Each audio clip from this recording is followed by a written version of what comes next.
जब भीतर के मौन को शब्दों की देह मिले और ठहरे हुए विचारों को नई दिशा, तब जन्म लेती है एक सच्ची अभिव्यक्ति। नमस्कार दोस्तों, हृदय की गहराई से मस्तिष्क के मंथन तक की इस यात्रा में मैं हूं आपका साथी पुनीत ठक्कर। आज इस विशेष अवसर पर आप जुड़े हुए हैं अभिव्यक्ति के साथ। आज बात थोड़ी तीखी है क्योंकि सच कभी मीठा नहीं होता। हर साल अक्षय तृतीया आती है और आप जौहरियों की दुकान के बाहर लंबी कतार लगाते हैं। पर क्या कभी आईने के सामने खड़े होकर खुद से पूछा, तिजोरी में सोना बढ़ाने से आपके व्यक्तित्व में लगी जंग क्या साफ हो जाएगी? हम कैसे खोखले युग में जी रहे हैं जहां अक्षय का अर्थ सिर्फ संपत्ति का संग्रह मान लिया गया। अरे, जिसका कभी क्षय न हो उसका नाम है अक्षय। आप जो पीली धातु खरीद रहे हैं वो तो शायद चोरी हो जाए या समय के साथ पिघल जाएगी, पर आपके भीतर के उस खालीपन का क्या, वो कब भरेगा? आप मंदिरों में जाकर अक्षय पात्र जैसी समृद्धि मांगते हैं, पर आपकी नीयत एक मुट्ठी चावल देने तक की नहीं होती।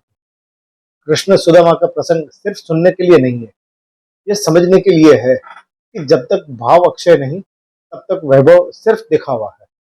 आज के युग में इंसान के पास आईफोन है, पर बात करने के लिए इंसानियत नहीं बची। बैंक बैलेंस अक्षय करने की इस होड़ में हमने रिश्तों का क्षय कर दिया। आप सोना खरीदते हैं, पर यह भूल जाते हैं कि आपका क्रोध, आपका अहंकार, आपकी संकुचित मानसिकता भी अक्षय बन रही है।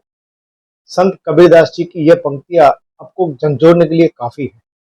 जब आवे संतोष धन, जब आवे संतोष धन, सब धन दूरी समान। अगर हृदय में द्वेष और ईर्ष्या भरी हो तो सोने के सिक्के आपको समृद्ध नहीं बल्कि मानसिक रूप से गरीब साबित करते हैं। मुझे आपको कोई मुहूर्त नहीं देना, मुझे आपको एक आघात देना है। इस अक्षय तृतीया पर अगर वास्तव में कुछ अक्षय करना है तो अपनी उस गंदी आदतों को छोड़े जो आपके घर की शांति को छीन रही हैं। अपने अहंकार को पिघलाएं जो सोने से भी ज्यादा कठोर हो गए, और एक ऐसा रिश्ता सुधारें जो आपकी एक सॉरी का इंतजार करता है।